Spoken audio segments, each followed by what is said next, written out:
믿음의 가문을 이루고 싶어요 라는 제목으로 하나님의 말씀 전하겠습니다. 제가 예전부터 좀 교제하고 알고 지내던 김용재 선교사님이라는 분이 계시는데요. 그분이 나이 50이 되었을 때 쌍둥이를 이제 선물로 얻으셨어요. 그런데 또 둘째 아들은 다운 증후군을 가지고 태어난 아들입니다.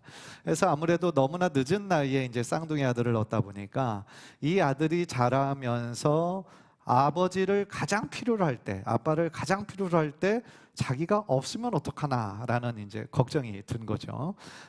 그렇잖아요. 좀 늦게 이렇게 나면 그런 걱정을 하게 되는데, 그래서 아들이 컸을 때 정말 도움이 될 만한, 인생에 도움이 될 만한 글들을 아버지의 마음으로 이렇게 한 편 한 편 쓴 거예요. 시같이.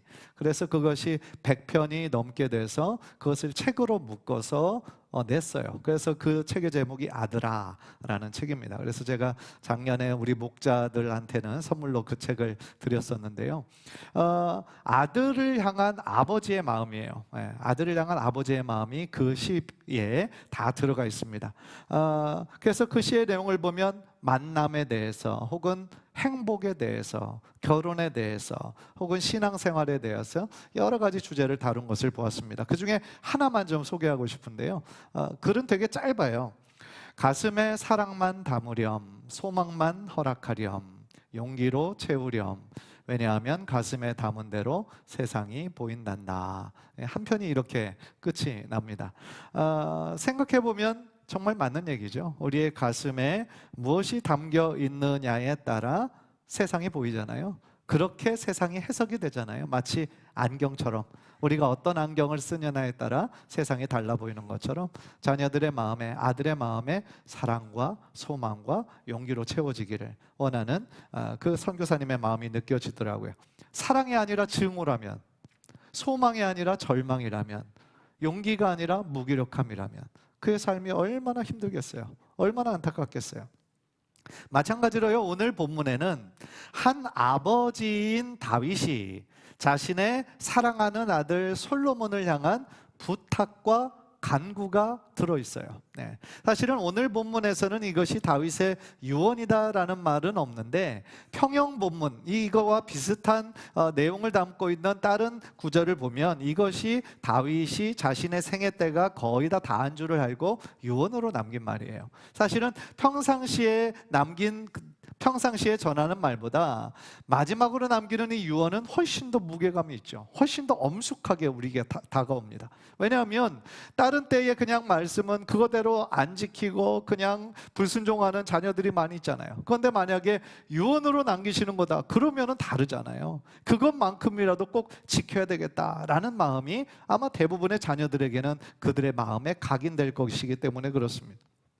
특히 이 아들 솔로몬에게 이 부탁한 그 내용을 보면요, 사실은 다윗이 그의 삶 가운데 우여곡절이 참 많았잖아요. 우여곡절이 많은 그의 삶 가운데 경험했던 하나님을 핵심으로 하고 있어요.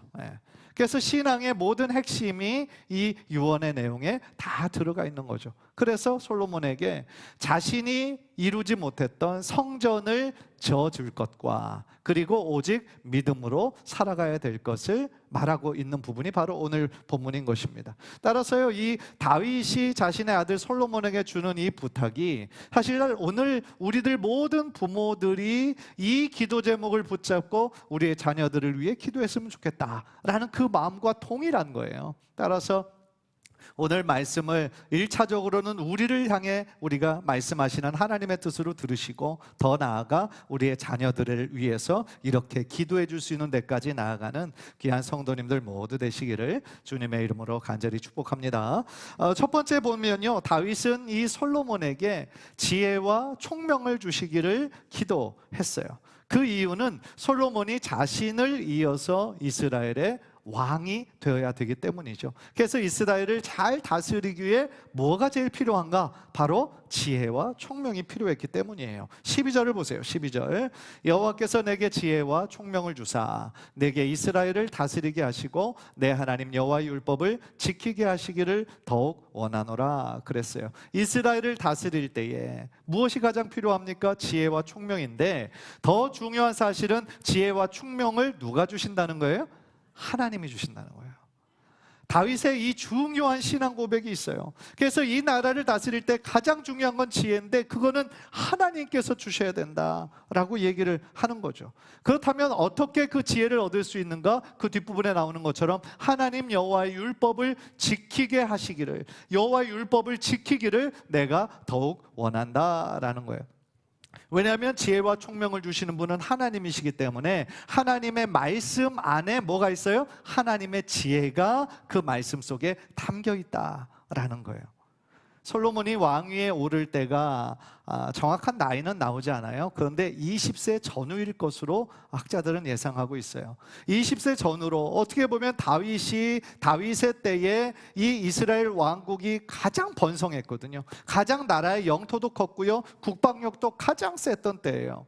그런데 20세를 전후한 아들이 그 나라를 물려받아서 많은 백성들을 다스려야 되니까 얼마나 마음에 큰 부담감이 있었겠어요. 또한 이 신하들의 입장에서도 이스라엘 역사에 있어서 가장 존경받는 왕이 다윗 왕이었단 말이에요. 그러니까 다윗 왕의 아들에게 거는 기대감도 굉장히 컸겠죠. 그러니까요, 이 다윗은 솔로몬이 다스릴 그 때를 미리 다 보고 너에게 정말 하나님의 지혜와 총명이 필요하고 그것을 위해 기도하기를 간구하고 있는 거죠. 우리가 잘 아는 대로 솔로몬은 지혜의 왕이에요. 지혜의 왕으로 아주 유명한 사람이었어요. 그래서 이스라엘 국내에서뿐만 아니라 주변 나라들에게까지 그 왕은 지혜가 정말 특별하다라는 소문이 전 세계에 흩어퍼진 거예요. 그래서 저 멀리 살고 있는 스바의 여왕도 와서 이 솔로몬 왕의 지혜를 직접 보기를 원했다 할 정도로 이 솔로몬의 지혜는 뛰어났어요. 그런데 솔로몬이 그처럼 지혜가 뛰어난 왕이 될 수 있었던 이유가 뭘까요? 타고나서부터 똑똑해서 그럴까요? 아니에요. 하나님께서 지혜를 주셨기 때문이에요.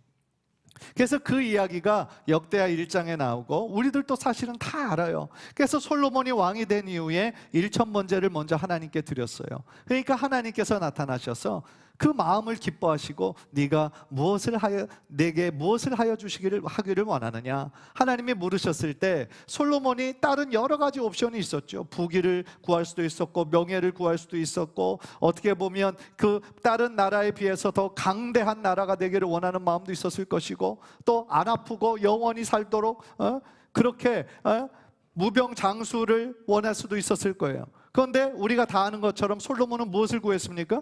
지혜를 구했어요. 왜냐하면 그 당시 왕은 단순히 정치만 하는 게 아니에요. 모든 사람의 백성들의 재판을 해야 되는 사람이 왕이에요.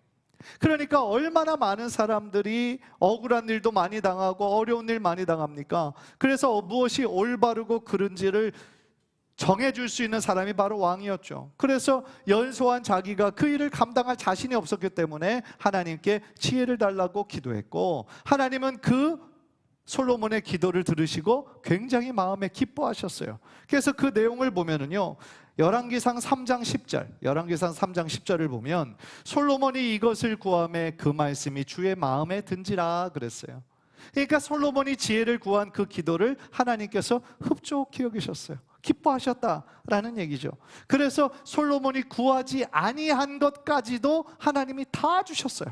부귀와 명예와 그 모든 것들을 솔로몬에게 다 선물로 주신 것이죠. 그래서 역대하 1장 12절 보니까 그러므로 내가 내게 지혜와 지식을 주고 부와 재물과 영광도 주리니 내 전의 왕들도 이런 일이 없었거니와 내 후에도 이런 일이 없으리라 하시니라. 정말 이 말씀대로 이스라엘에 수없이 많은 왕들이 있었지만 그 왕들 중에서 솔로몬 때처럼 최고로 나라가 강대하고 부유했을 때가 없었다라는 것이죠. 여기서 우리가 하나 배우는 것이 있어요. 그게 뭐냐면 하나님께서는요, 우리가 하나님의 지혜를 구하는 것을 기뻐하신다라는 거예요. 여기서 말하는 지혜는 세상의 지혜가 아니에요. 하나님이 주시는 지혜예요. 하늘에 속한 지혜예요. 세상의 지혜는 열심히 공부하고 연구해서 똑똑한 사람이 될 수 있겠죠. 그러나 하나님의 지혜는 열심히 공부해서 얻을 수 있는 것이 아니에요. 하나님이 주셔야 되는 거예요. 하나님이 선물로 주셔야 되는 거예요. 그래서 이 지혜에 대하여 신약의 야고보는 이렇게 권면했어요. 야고보서 1장 5절 우리 다 함께 읽읍시다. 시작. 너희 중에 누구든지 지혜가 부족하거든 모든 사람에게 후히 주시고 꾸짖지 아니하시는 하나님께 구하라. 그리하면 주시리라 할렐루야. 우리 하나님은 참 좋으신 분이세요. 누구든지 하나님께 지혜를 달라고 구할 때 하나님이 어떻게 하신다는 거예요? 모든 사람에게 후히 주신다 라고 말씀을 하신다라는 거죠. 따라서요, 여러분들 모두 하나님께 지혜를 부지런히 구하시기를 바랍니다. 특히 여러분의 자녀들을 위해서 기도할 때 하나님의 지혜가 우리 자녀들에게 임하도록 여러분들 간절한 마음으로 기도하셔야 되는 거예요. 그런데 여러분, 곰곰이 생각해 보면은요, 솔로몬이 하나님께 일천번제를 드리고 난 후 하나님께서 나타나셨을 때 그가 제일 먼저 구한 것이 지혜였다라는 사실이 우연이 아니에요.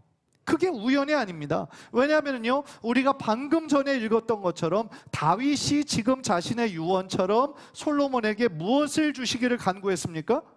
지혜를 주시기를 간구했잖아요.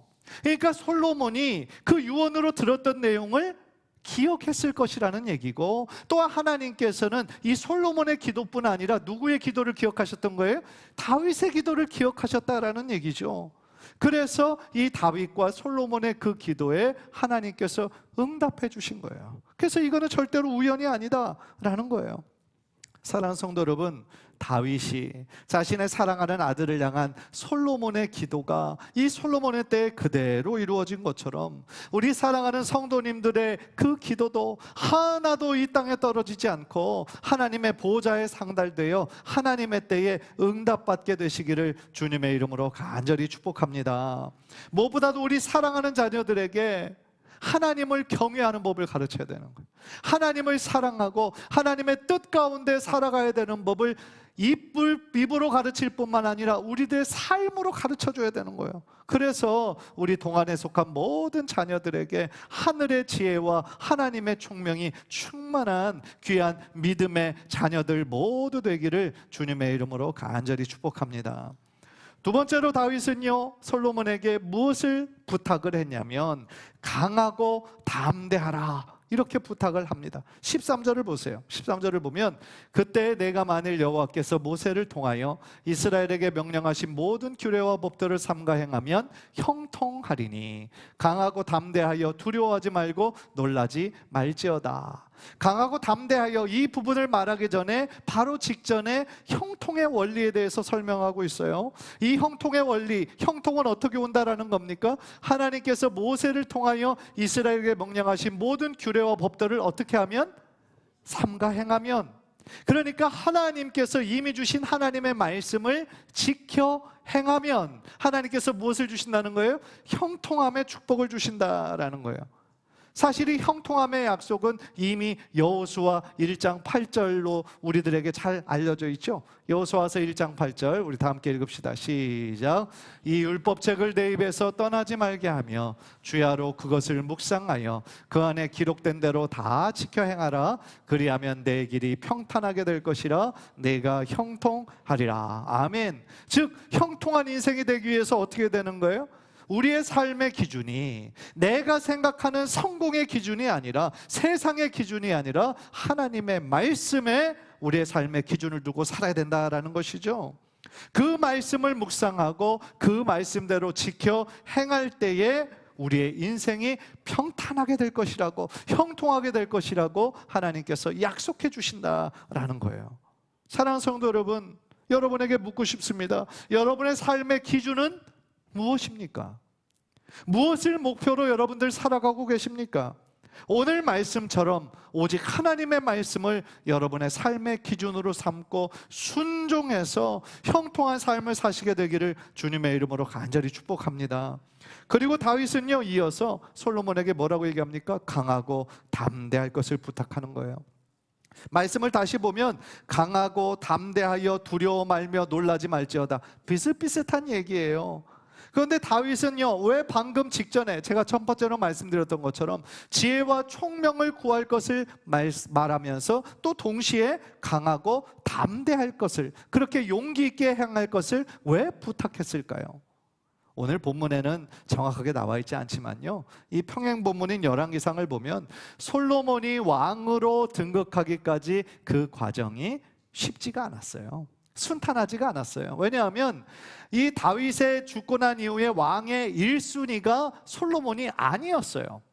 우리가 아는 것처럼 다윗에게는 여러 명의 아들이 있었어요. 여러 명의 왕자, 이복 왕자들이 있었습니다. 그래서 1순위는 누구였냐면 사실은 압살롬이었죠. 그런데 압살롬은 반역을 일으켜서 죽었잖아요. 압살롬의 동생이 있습니다. 아도니아라는 사람이에요. 아도니아라는 왕자는요, 압살롬처럼 굉장히 인물도 준수하고요, 나름 다윗의 총애를 받고 있는 그런 사람이었어요. 그리고 당시에 가장 막강한 권력을 쥐고 있던 군대 장관 요압도 아도니아 편이었어요. 그러니까 이 아도니아는 어떻게 보면 자신이 겉으로 드러내진 않았지만 내심 내가 차기 왕이다 라는 것을 자부하고 있었겠죠. 알만한 사람들도 다 그렇게 예상하고 있었을 거예요. 그런데 문제는 다윗이 점점 나이가 많아서 죽을 날이 얼마 남지 않았는데 공식적으로 자신의 후계자를 공포하지 않는 거예요. 그러니까 여러 사람들이 지금 자기만의 생각을 지금 하기를 시작하는 거죠. 그래서 아도니아가 스스로 왕이 되기로 다짐을 합니다. 그래서 자기의 측근의 사람들을 모아서 스스로 왕의 대관식을 지금 하려고 반역을 일삼은 거예요. 그래서요, 자신을 위하여 번거와 기병들 50명을 준비하고요, 또 제사장도 부르고요. 왜냐하면 기름을 부어야 되니까. 그리고 지금 다른 그 요압도 부르고요. 이 권력자들을 다 불러서 스스로 대관식을 하려고 지금 준비를 하고 있었던 거예요. 그런데 지금 이 급박한 상황 속에서 반역이 일어난 거지 않습니까? 이 소식을 누가 듣냐면 그 선지자 나단이 들어요. 그래서 급하게 솔로몬의 어머니 밧세바에게 찾아갑니다. 그래서 지금 이렇게 난리가 났다고, 큰일 났다고 빨리 다윗 왕에게 들어가셔서 다윗 왕이 밧세바에게 약속했던 그 솔로몬에게 왕위를 넘기겠다 하는 것을 지금 바로 실행하셔야 됩니다 라고 선지자 나단이 그렇게 강력하게 이야기를 하죠. 그래서 밧세바가 다윗에게로 들어갔고 다윗이 마음 먹고 있었던 솔로몬에게 기름을 붓고 차기 왕으로 그 예식을 해주는 거예요. 그러니까 온 백성들 이스라엘이 솔로몬 왕 만세 이러면서 지금 온 곳에 잔치 분위기가 이루어졌죠. 그래서 반역을 꿈꾸고 있던 아도니아가 스스로 왕이 되어서 대관식을 하려고 했던 그 사람들이 이것이 도대체 무슨 소동이냐, 이거 왜 이렇게 시끄럽냐, 알고 보니까 다윗 왕이 이 솔로몬에게 왕위를 물려줬고 모든 이스라엘 백성들이 그것을 위해 기뻐한다는 소식을 들으니까 큰일 났잖아요. 자신들은 지금 반역을 일으킨 거잖아요. 다 죽게 되었잖아요. 그래서 그곳에 모였던 사람들이 다 흩어져서 자신의 살 길을 지금 찾아서 떠나는 장면이 나오거든요. 그래서 솔로몬이 왕위가 되기까지 이런 어려운 일이 있었어요. 그리고 솔로몬이 즉위한 이후에도 여전히 그 안에서 정치적인 암투와 내분의 어떤 그 가능성들이 늘 도사리고 있었거든요. 그러니까 다윗이 그 사실을, 지혜로운 왕이었기 때문에 내가 죽고 난 이후에 쉽지 않을 거다, 이 정치적으로 상당히 혼란스러울 수도 있다라는 것을 미리 알았기 때문에 이 솔로몬에게 지금 무엇을 유언으로 남긴 겁니까? 강하고 담대해야 된다, 용기를 내서 해야 된다라고 말하는 것이 바로 그거였던 것이죠. 그래서 앞으로 어떤 일이 일어난다 할지라도 두려워하지 말아라, 놀라지 말아라. 왜냐하면 하나님께서 함께 하신다, 이렇게 지금 말씀해 주셨던 거죠. 사랑하는 성도 여러분, 우리도 마찬가지 아닙니까? 우리도 이 세상 살아나갈 때 힘들고 두려운 때를 많이 만날 수 있어요. 우리가 전혀 예상치 못한 일들 우리가 만날 때 얼마나 낙심이 됩니까? 우리들의 마음이 무너질 때는 또 얼마나 많습니까? 그런 일을 만날 때마다 우리는 너무 작아 보이고 나를 둘러싼 문제는 너무 커 보여서 그 문제에 압도당하고 우리의 어깨를 짓누를 때가 얼마나 많이 있습니까? 내가 할 수 있는 것이 아무것도 없구나, 무기력함을 느낄 때도 얼마나 많이 있습니까? 그런데 여러분, 그런 순간이 우리들에게 찾아올 때마다 오늘 말씀을 꼭 기억하시면 좋겠어요. 비록 세상이 아무리 크게 보여도, 아무리 견고해 보여도 하나님은 훨씬 더 크신 분이심을 믿으시기를 바랍니다. 우리가 문제에 집중하면 문제밖에 볼 수 없지만 언제나 문제를 뛰어넘어 더 좋은 계획을 예비하신 하나님을 바라볼 때에 그 모든 문제가 어느 순간 해결되게 되고 하나님이 주시는 능력으로 다시 한번 새로워지게 될 줄 믿습니다. 간절히 바라기는 이 세상만을 바라볼 때 우리는 자꾸 낙심되고 작아지지만 문제보다 훨씬 더 크신 하나님을 우리가 의지하고 하나님께서 주시는 담대함과 용기로 그 모든 문제를 능히 이기고 승리하는 우리 모든 성도님들 되시기를 주님의 이름으로 간절히 축복합니다. 마지막으로 다윗은요, 솔로몬에게 무엇을 부탁하는 줄 아십니까? 너는 일어나 일하라, 이렇게 부탁을 합니다. 16절이에요. 16절 보니까 금과 은과 녹과 철이 무수하니 너는 일어나 일하라, 여호와께서 너와 함께 계실지로다 하니라. 일어나 무슨 일을 하라는 걸까요? 성전을 지으라는 얘기예요. 하나님의 성전을 세우라는 얘기입니다. 다윗은 정말 하나님의 성전을 건축하는 것을 되게 갈망했던 사람이에요. 그때까지 성막의 시대였죠. 성전이 없었어요. 하나님을 만나고 하나님께 제사하기 위해서는 다 성막, 회막으로 찾아갔습니다. 그런데 다윗이 어느 날 자신은 백향목으로 지은 궁전에 사는데 이 하나님의 법궤는 휘장 아래에 있는 것을 생각하면서 안타까워한 거예요. 사실 그런 생각을 누가 했겠어요? 그 이전에 그 어떤 훌륭한 사람도 그런 생각을 한 적이 없어요. 그런데 다윗은 하나님을 그만큼 사랑한 거예요. 그만큼 하나님을 최고 소중한 존재로 우선순위로 생각하며 산 거예요. 그런데 다윗의 때에 성전을 지을 수가 있었어요, 없었어요? 없었어요. 하나님이 거절하셨어요. 그 이유는 다윗이 피를 너무 많이 흘렸어요. 전쟁을 너무 많이 했기 때문에 피를 너무 많이 흘렸어요. 그래서 하나님께서는 내 때는 하지 못하고 네 아들 때에 성전을 지을 수 있다 라고 약속하시죠. 그러니까 다윗이 남긴 이 유언 중에 가장 중요한 부분은 뭡니까? 자신이 정말로 하고 싶었던 성전 건축을 나는 못하지만 너의 시대에 반드시 아름답게 하나님의 성전을 지어달라, 이거를 유언으로 남긴 거죠. 그런데 여러분 생각해 보세요. 내가 하고 싶었는데 못했어, 그러니까 너는 네가 알아서 해, 그렇게 할 수도 있잖아요. 그런데 이 다윗은요, 자신의 때 하지 못하지만 솔로몬 때 할 수 있도록 모든 준비를 다 철저하게 해놔요. 그래서 당장 솔로몬이 시작하자 하면 시작할 수 있도록 모든 자재와 또한 모든 일꾼들과 또 모든 것들을 다 준비해 놓고 떠나요. 어떻게 보면 자신의 때는 이룰 수 없었지만 자녀의 때 이룰 수 있도록 부모가 어떻게 하는 거예요? 모든 것을 준비해주고 기도해주고 후원해주는 그런 헌신, 어른다운 헌신이 이 다윗의 모습 속에 있었다라는 거죠. 이런 모습을 통해서 우리들에게도 이런 모습이 필요하지 않나. 우리 때 이루지 못한 것 우리 자녀들의 때에 반드시 이룰 수 있도록 우리가 기도하고 준비해주고 후원하는 것, 이게 정말 우리들 기성세대에게 필요한 것이 아닐까라는 생각이 듭니다. 특히 앞으로요, 우리 자녀들이 이 어른이 되었을 때는요, 지금보다 더욱 신앙생활을 하기 힘든 때예요. 그거는 저의 얘기가 아니라 모든 사람들이 다 그렇게 예상하고 있어요. 교회 다니는 사람들이 지금보다 훨씬 더 많이 줄어요. 이런 상황에서요, 우리 어른들이 지금 신경 써줘야 될 것이 무엇입니까? 우리 자녀들의 신앙이 올바로 자라고 성장할 수 있도록 우리가 최선을 다해 기도해주고 힘을 합쳐야 된다라는 거예요. 모든 곳에는 골든타임이 있어요. 골든타임 많이 들어보셨죠? 병원 치료에도 골든타임이 있다고 그러죠. 어떤 사람을 구조하는데도 골든타임이 있다고 그러죠. 그런데 그거에만 골든타임이 있는 것이 아니라 이 교육도 골든타임이 있고요, 이 기후, 위기, 환경도 다 골든타임이 있어요. 그 골든타임을 놓치면 다시 되돌릴 수가 없어요. 그만큼 절박한 상황이라는 거죠. 그런 면에서 우리 다음 세대의 신앙도 지금이 저는 골든타임이라고 생각을 해요. 우리가 최선을 다해서 우리 어린 자녀들이요, 하나님을 인격적으로 만나도록 도와야 되고요, 하나님의 나라를 위하여 꿈을 꾸고 비전을 발견하고 열심으로 그 미래를 준비할 수 있도록 우리 기성세들이 기도하고 적극적으로 도와야 되는 거죠. 그렇게 할 때 하나님께서 우리 교회를 축복하실 뿐만 아니라 우리의 다음 세대에 이르러 더 큰 부흥의 열매를 거두게 될 줄 믿습니다. 그리고 다윗은요, 솔로몬에게 너는 일어나 일하라 그렇게 말하면서 뒤에 뭐를 붙입니까? 하나님께서 너와 함께 하신다. 일어나 일하라, 하나님께서 너와 함께 하신다, 강하게 선포해요. 무슨 뜻입니까? 너의 힘으로는 어려울지 몰라, 그러나 하나님께서 함께 하시기 때문에 할 수 있어, 할 수 있을 거야 라고 확신을 주는 거죠. 비록 내가 가진 힘은 연약해요. 과연 내가 이것을 할 수 있을까? 그런 의심이 들 때도 있을 거예요.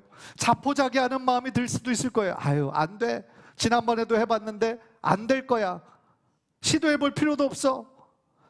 그런 생각이 든다 할 때 오늘 말씀을 기억하면서 우리가 있는 그 자리에서 다시 일어나 일할 때 하나님께서 여러분의 손을 붙잡으시고 능히 그 일을 감당하게 하실 줄 믿습니다. 이번 파리올림픽이 얼마 전에 끝났어요. 이번 파리올림픽에서 우리나라가 선수단을 파송하면서 제일 처음에 기대했던 금메달 숫자가 몇 개인 줄 아세요? 5개였어요. 5개. 왜 5개에 대해 예상을 했냐면 선수단의 규모가 다른 때에 비해서 훨씬 작았어요. 그러니까 현실적으로 기대한 거예요. 이 정도 우리 선수단에서는 또 이렇게 세계적으로 랭킹이라는 것이 있으니까 현실적으로 생각할 때 한 5개 정도 딸 것 같다. 그리고 전체 국가 순위에서 한 15등 정도 할 것 같다. 그렇게 예상을 했어요. 그런데 여러분, 그 결과는 어떻게 됐습니까? 금메달 5개가 아니라 몇 개를 땄어요? 13개를 땄어요. 13개를. 그러니까 우리나라가 역대 올림픽 참가 중에서 최대로 많이 금메달 딴 게 13개예요. 그런데 그 13개와 타이를 이루었어요. 얼마나 대단한 겁니까? 사실은 이런 거 생각하면 우리나라가 정말 자랑스러워요. 정말 대단한 것 같아요. 크지 않은 나라잖아요. 그런데 경제적으로도 선진국이죠. 스포츠에서도 강국이에요. 우리나라보다 큰 나라들보다 우리가 스포츠를 너무너무 잘하는 거예요. 얼마나 자랑스럽습니까? 특히 이번 올림픽에는요, 세계 랭킹에서는 순위권이 아닌 사람들이 많이 금메달을 땄어요. 그러니까요, 18등, 20등 밖에 있으면 현실적으로 금메달, 은메달, 동메달 따기 어렵잖아요. 사실 한국 1등도 대단한데 세계 1등, 2등, 3등 대단한 거 아닙니까? 그런데 이제 현실적으로 생각할 때 잘하긴 하지만 메달권은 아니다 라고 생각한 사람들이 의외의 선전을 해준 거예요. 그래서요, 랭킹에 8강에서 막 1등을, 세계 랭킹 1등을 만나서 이기기도 하고 3등을 만나서 또 이기기도 하고 기적의 기적이 계속 일어난 거예요. 그러면서 이 금메달 숫자가 제일 초반부에 벌써 예상한 5개를 훨씬 뛰어넘었잖아요. 매일매일 정말 그 금메달 소식 보면 얼마나 신이 나던지요. 그런데요, 그 사람들이 어떤 마음으로 경기했겠어요? 나는 랭킹이 어차피 세계 랭킹 20이 바뀌니까 해도 안 돼. 어차피 32강에서 떨어질 거야. 이 정도만 해도 잘했지 뭐. 그렇게 생각하며 경기했을까요? 아니죠. 랭킹이라는 건 단순히 숫자다. 한번 해보자, 할 수 있다, 그런 마음으로 하지 않았겠어요? 그런 마음으로 확신을 가지고 했을 때 실제적으로 자신의 실력보다 더 뛰어난 실력이 나와서 승리할 수 있었다라는 것이죠. 그런데 저는요, 우리 크리스찬들에게, 우리 성도들에게 나는 할 수 있다라는 말 앞에 정말 중요한 단어가 또 하나 들어가야 된다는 생각해요. 그게 뭐냐면 예수 안에서. 예수 안에서 나는 할 수 있다라는 거죠. 빌립보서 4장 13절 우리 한번 다 함께 볼까요? 다 같이 한번 읽겠습니다. 시작. 내게 능력 주시는 자 안에서 내가 모든 것을 할 수 있느니라. 내게 능력 주시는 자 누구세요? 예수 그리스도신 거죠. 내게 능력 주시는 자 예수 그리스도 안에서 내가 모든 것을 할 수 있다라는 거죠. 저를 한번 따라해 보시겠어요? 예수 안에서 나는 할 수 있다. 자, 오른손도 이렇게 드시고, 예수 안에서 모든 것을 할 수 있다. 안 하는 사람이 3분이 계셨는데, 예수 안에서 우리는 할 수 있어요. 나의 힘과 나의 능력으로는 할 수 없어요. 할 수 없을 때가 많아요. 자꾸 비교되고 위축되고 중간중간에 우리를 어렵게 하고 자꾸 패배감을 주는 환경과 상황들이 얼마나 많아요. 그러나 우리가 주님 말씀 의지해서 주님 능력 가운데 예수 그리스도 안에 우리가 기도하면서 최선을 다해서 일하고 충성할 때 하나님께서는 우리가 기대하고 기도한 것보다 더욱더 놀라운 일을 여러분의 삶 가운데 행하실 줄 믿습니다. 하나님을 기대하셔야 돼요. 기도하면서 우리가 할 수 있는 일에 최선을 다하면서 우리가 하나님께 나아갈 때 우리 하나님은 우리가 생각해보지도 못했던 놀라운 방법으로 우리의 삶에 역사하실 줄 믿습니다. 언제나 안전빵으로만 거하지 마세요. 내가 모든 거 다 정해놓고 내가 이 정도 하면 되겠지라고 나의 어떤 경계선을 정해놓고 내가 모든 것을 하다 보면 하나님의 기적을 언제 경험하겠어요? 하나님께 기도하면서 때로는 신앙적으로 모험도 하고 하나님께 정말 내가 드릴 수 없는 것도 드리고 헌신하면서 주님의 뜻을 이루세요, 주님의 영광을 높여주세요 라고 기도할 때에 하나님께서 우리 인생 전체를 보시고 우리들의 마음의 중심이 어디 있는지 보시고 놀랍게 축복해 주실 줄 믿습니다. 따라서요, 우리 모두 오늘 이 다윗이 자신의 아들 솔로몬에게 남긴 이 유언의 내용, 어떻게 보면 간절한 기도였죠. 그러한 기도의 내용을 우리의 신앙생활 가운데 1차적으로 적용하고 또 우리 자녀들을 위해서 그렇게 기도할 때에 우리 동안에 속한 모든 성도들과 모든 자녀들의 삶이 정말 믿음 안에서 형통할 뿐만 아니라 승리를 경험하는 우리 동안의 모든 성도들, 자녀들 되시기를 주님의 이름으로 간절히 축복합니다.